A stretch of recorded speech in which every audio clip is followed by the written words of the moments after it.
Well, hello and good morning. Today is Monday, December 18th, 2023, and I am Kenny Polcari, your host of the party. And look, the sun is out here in South Florida. It's about time because we had a really kind of rainy, cloudy week all last week, and then into the weekend we had the storms that are now apparently hitting up in the Northeast. Okay, so let's get on to it. What are the things that you need to know to get your day started, and what happened last week to make things very interesting? Well, the British are coming. The British are coming, or are they? We'll get to that in a moment.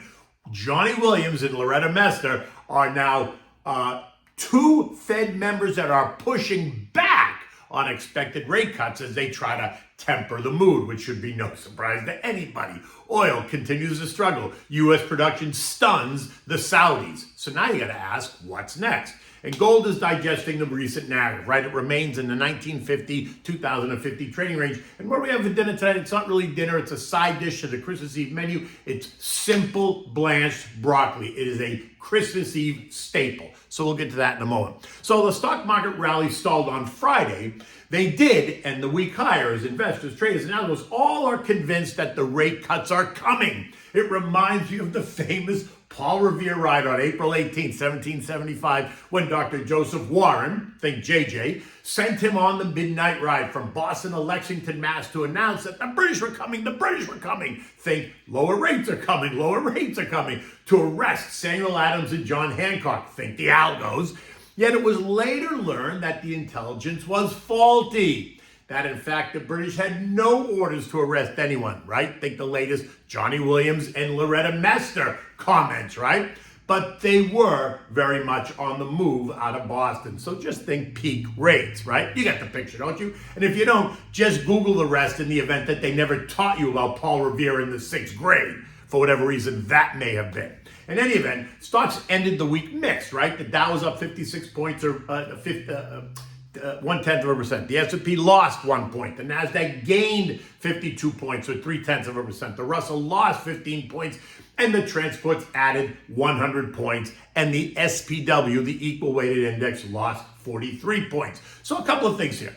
JJ's comments last week seemed to suggest that the FOMC committee went from not considering any rate cuts just 5 weeks ago to suddenly we are now considering all these rate cuts. And that sent the algos and traders into a renewed frenzy. And the broad market rallied on top of the frenzy that was already created at the end of October when they started to try to change the narrative, leaving traders to price in at least 5 rate cuts in 2024. Now that's 2 more than the 3 rate cuts that appeared to be in JJ's forecast, thus the excitement, right? But bonds were little changed on Friday after plunging earlier in the week, with the 10-year yield now ending the week at 3.89%. That's down 1 full percentage point since late October, which means that borrowing costs are already lower, that financial conditions are already easier, leaving me to ask, and I've asked this a number of times, if that's the case, then why does the Fed need to do anything? The market is already doing the work, which then leads us to what happened next. On Friday, after members of the Fed saw that the reaction by JJ's comments, they tried to walk it back just a bit, sending New York Fed President Johnny Williams out on the media circuit, telling investors at a CNBC interview that, quote, "We aren't really talking about rate cuts right now. I think it's just premature to be even thinking about that." Well, isn't that a kick in the pants? They aren't really talking about it? Premature, do you think? Which then leaves me to ask, and leaves everyone else to ask, then what exactly did JJ say if he didn't say rate cuts were coming? Seems to me that Johnny's dot on the dot plot wasn't on the side of a cut. So now we got 1 down and 11 to go as we try to figure out which members of the Fed think that a rate cut is appropriate and which ones don't. Remember, the dot plot is just a summary view of the members and is not an official Fed position yet. So many are now conditioned to pay attention to the exact position of every dot. It's comical, really, right? They create this graph, then they show everyone. Then JJ comes out and confirms what the data supposedly reveals. That when the markets overreact, in this case further to the upside, they come out and they say, well, not really. Notice the exaggeration there, right? Now look, they keep telling us that economic growth is still strong. Unemployment is still at historic lows. Earnings are expected to grow by double digits next year, and that we're in for a soft landing. And prices for everyday items are coming down, which isn't really true. Some are, but others are not, right? They aren't just going up as fast as they were, and they remain actually 20% higher today than they were 2 years ago. But it is what it is. In 2024 is a presidential election year, so there's going to be lots of new ways to define the action. Eco data on Friday was mixed. Empire manufacturing, industrial production, capacity utilization, and manufacturing production and PMI were all just a touch weaker, while services PMI was a bit stronger, reminding us that the U.S. is a 75% services economy. So that's a number that people pay attention to because that speaks to the services side of our economy, which is really the bulk of it. Now, there's no eco data out today that anyone really needs to be concerned about, but later in the week, you're going to get housing starts and building permits, both expected to be just a little bit weaker. Mortgage apps, existing home sales, Conference Board consumer confidence numbers. You're going to get GDP, we're going to get core PCE, and then we're going to get the PCE deflator and personal income and real personal spending, which is good. I'm glad that they're giving us the real number, right, as opposed to a fake number, don't you think? In any event, remember that most of this data comes out on Thursday and Friday, which is right before the Christmas celebration. Remember, the next 2 Mondays are holidays, right? So a lot of people are not going to be in the office towards the end of this week, and next week they're going to take vacation. So expect the algos to take control because the algos don't celebrate Christmas, right? So they can go whenever they want, which means we could see exaggerated moves either up or down, depending on what the algos interpret the news to be, which also means that asset managers and portfolio managers are going to place good till cancel orders, GTC orders, buy orders are going to be below the market, while GTC sell orders are going to be above the market, just to take advantage of those exaggerated moves if they happen while they are away from their desks, right? Now, I continue to urge caution, meaning don't get caught up in the euphoria of it all. Don't get sidelined. Do not go off the rails thinking that you missed it, right? The market action has been strong, and while I love the fact that stocks are up and portfolios are up, and that feels good, I'm just not convinced that the Goldilocks narrative is going to play out the way the market is suggesting it's going to play out, right? My fear is that this sharp rally is just setting us up for some disappointment, at least in the early part of 2024. Everyone is saying that there's so much money on the sidelines in cash and cash equivalents that was taken out of the market and earning more than 5% when rates were higher. But when rates get cut, if they get cut, this money's going to be looking for better returns. Thus, this rally, right? Because they're assuming it's going to happen, so they're already moving the money in. So I ask, what happens if the Fed doesn't cut? What happens if inflation remains sticky? What happens if Johnny is right, that it is premature to be talking about rate cuts? Just something to consider, not something to make you completely change your plan. It's just food for thought.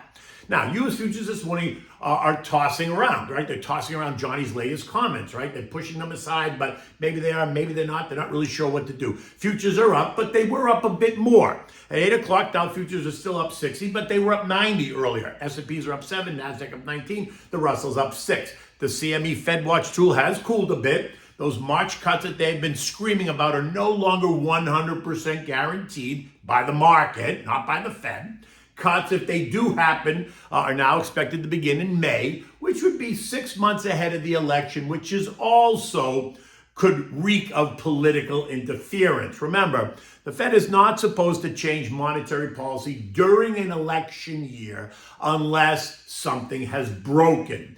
Otherwise, it becomes a little bit suspect. So the question now is, what is the Fed going to do?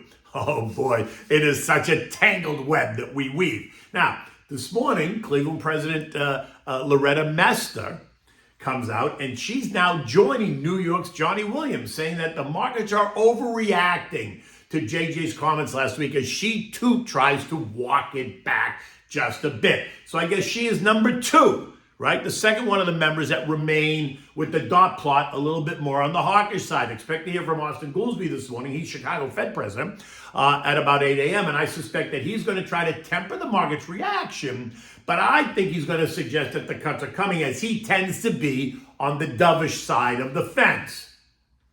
Oil rose on Friday and was up over 1% overnight after Russia reported that they're going to cut exports by 50,000 barrels per day or more, as they too try to control the price of oil. And the Houthis, right? Those are the Iranian-backed terrorist group in Yemen. They attacked oil ships in the Red Sea over the weekend, and this is raising concerns about supply disruptions. In addition, bad weather across Russia, which prevented loading of oil onto the ships and scheduled maintenance that shut down production, only added to that short-term supply anxiety, causing prices to rise a little bit. But this morning, though, as the sun moves across the sky, we're seeing oil down 50 cents at about $70.90 a barrel. This due to a Bloomberg headline that details how U.S. shale surprise production surge poses a threat to OPEC. The article goes on to say that the drillers from the Permian Basin in West Texas to the Bakken Shale of North Dakota have ramped up production well beyond what analysts foresaw, putting output at a record, just as OPEC and its allies put the brakes on supplies in a bid to arrest price declines. That's a quote. Which now leaves us to ask, what will OPEC do now? Will they turn up production to force prices even lower, to punish the U.S. producers as prices fall below the break even? Or will they cut production even further, hopefully stabilize oil prices? Look, just a note. Prices would have to fall below $50 a barrel to cause U.S. producers to breach the break-even level and slow production. But remember, oil is also a national security issue. So our reliance on ourselves is tantamount to security, right?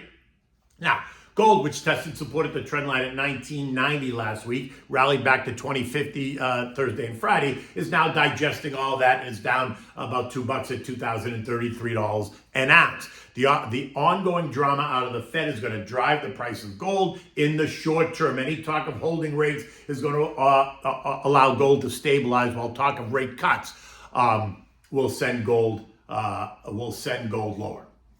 Now, the VIX continues to trade at all-time lows, right? $12.60. And this is only helping stocks go higher, because the VIX at 1260 suggests ongoing complacency. Think no fear, right? And so money continues to be put into the market with more aggressive instructions versus passive instructions, right? Thus higher prices, because buyers are willing to take offers, that's aggressive, rather than let the sellers hit the bid, which would be considered passive. The VIXI ETF continues to weaken as the VIX weakens, right? But this remains a cheap insurance policy for those that think they want some. Remember, if we get a change in the narrative, and we will, and the VIX spikes higher, stocks will decline and the VIXI will rise. The only issue is, when will the narrative change? This week, next week, may not be until the new year. Now, European markets are marching lower. We're going to get two ECB speeches today, right? One from Izzy Schnabel and the other one from Phil Lane, both voting members of the ECB. So let's see what they have to say. Recall that last week the ECB left rates unchanged, but did revise growth and inflation downward, right? They also did announce plans to shrink the balance sheet, but Christine Lagarde, ECB president, did push back on substantial rate cuts in 2024. In Germany, the IFO business index came in below forecast at 86.4 and below last month's 87.2. Markets across the zone are mostly lower by about 0.3. Only the UK is positive, as they are up about 0.6. But remember, the UK is not governed by the ECB. So the ECB's decision will not directly affect the UK. Now, the S&P closed at 47.19 on Friday, and even as the Fed tries to talk back all the excitement, the action this morning suggested the tone might be settling down, but it's also due to the coming holiday shortened week and holiday vacations. Let's see who else comes out of the woodwork to counter JJ's latest commentary, if any, as they try to control creating an even bigger asset bubble, because part of all this does feel a little bit bubblish. But remember, the market, traders and algos can remain irrational for a long time. And that tends to draw in the retail investor at exactly the wrong time, which is why I keep telling you, investing is not about trying to pick tops and bottoms, but rather staying in the game, taking advantage of the cycles, trimming a little bit maybe in the big moves up when it gets toppy, and adding a lot and the moves down when it gets trophy, right? The point is to build a solid, diversified portfolio that can and will ride those waves. Remember, talk to your advisor, build a plan, stay focused on the end game. If you're invested, you're good. If you have more money to put to work, be patient. It's okay. Be patient. Don't be so aggressive, especially up here. Don't chase anything, right? Let it come to you. And if you're just starting out, understand your risk profile, know where you are in the life cycle, all that other stuff. Feel free, call me to discuss. I'm always happy to have the conversation. 212-381-6194. Okay, so now I'm adding to the Christmas Eve buffet table, right? This is just a simple side vegetable dish, but it's a classic on the Christmas Eve table, or at least it was a classic in my grandmother's house, right? It's just simple steamed broccoli. You want to blanch it and then dress it with salt and pepper, olive oil, and fresh lemon juice. That is it. It's all about the simplicity, right? And like I said, it is a staple on our Christmas Eve buffet table, right? And it's just as it sounds. You want to blanch the broccoli in salted water, just enough to leave it crunchy, right? Then strain it, season it with salt and pepper, dress it with a splash of olive oil, very good olive oil, and fresh lemon juice, right? Again, it's about the simplicity because there's so much going on with the 7 different fishes that you have there on the table. In any event, look, the week has just begun. It looks like the sun is finally coming out here in South Florida. So hopefully the weather's going to settle in and we'll be in the beautiful kind of 70s, mid 70s over Christmas. In any event, until tomorrow, take good care.